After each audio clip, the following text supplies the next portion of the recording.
Il sera 9h moins le quart. Bienvenue à bord si vous nous rejoignez. Frédéric, Laura et Myriam sont avec nous pour vous accompagner jusqu'à 9h. Myriam, pour aborder un chapitre de l'actualité culturelle à l'étranger, en Europe, mais au-delà de nos frontières, évidemment, et qui concerne la Pologne. La Pologne qui, chaque année, à cette période de l'année, commémore bien sûr l'insurrection de Varsovie qui avait débuté en 1944, le 1er août. Exactement, effectivement, c'est une date, le 1er août, qui résonne dans toutes les mémoires des Polonais et particulièrement des habitants de Varsovie, puisqu'elle correspond à l'éclatement de l'insurrection de Varsovie. Donc c'était il y a 75 ans et déjà à l'époque, il faut quand même savoir que la Pologne combattait en Europe, en Afrique pour la liberté des autres nations. Mais cette fois-ci, ils avaient envie de reconquérir leur propre liberté. Alors cette fois-ci, effectivement, c'était un 1er août 1944.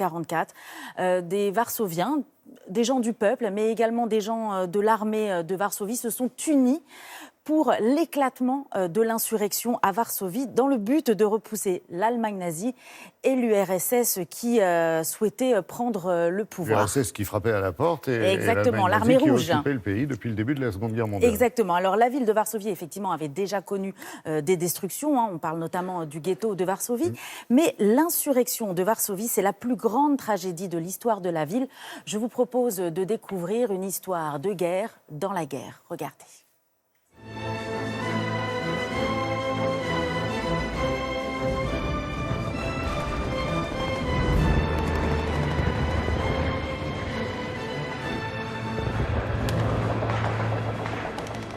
Pour comprendre pourquoi l'insurrection de Varsovie a-t-elle éclaté, il faut être conscient que la Pologne était déjà sous l'occupation hitlérienne dès 1939. On pourrait distinguer deux objectifs primordiaux, libérer la ville et prendre le pouvoir avant l'arrivée des Soviétiques.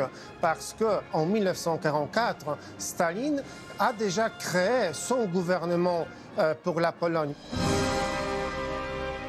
Un autre objectif, c'est venger de ces 5 ans d'occupation si sanglante. Sous l'occupation hitlérienne à Varsovie, il y avait presque 600 000 morts.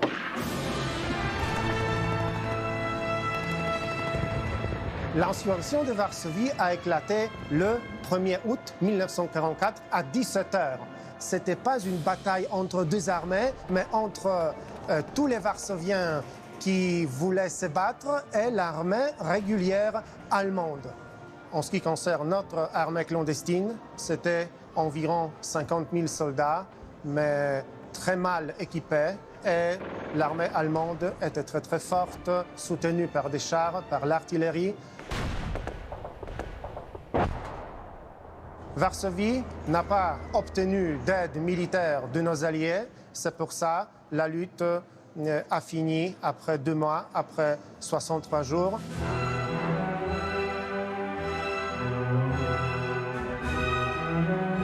Après avoir signé le traité de capitulation le 2 octobre 1944, la ville était totalement rasée. Un des symboles d'architecture varsovienne, c'était Prudential. Ces étages des Varsoviens étaient vraiment orgueilleux de ce bâtiment. Il était bombardé et presque totalement détruit.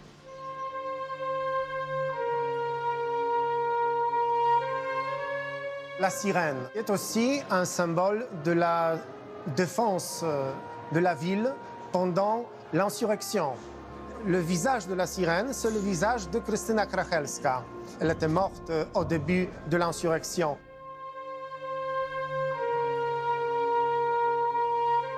Après l'insurrection, il fallait recommencer la vie sur cet océan de pierres, cet océan de cadavres, parce qu'il y avait 200 000 morts et la nation a perdu sa capitale, son cerveau, son âme, son cœur.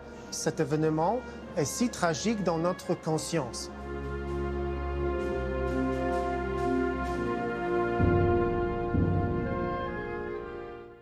Voilà un sourire pour l'espoir. Alors la ville de Varsovie, complètement rasée suite à cette insurrection, suite à la guerre aussi, a mis presque 7 décennies à se reconstruire. Un petit mot quand même sur le musée qui abrite l'histoire de l'insurrection de Varsovie. Ce musée est dans un bâtiment qui a survécu à la guerre et surtout à l'insurrection de Varsovie. Donc c'est tout un symbole quand même pour les Polonais.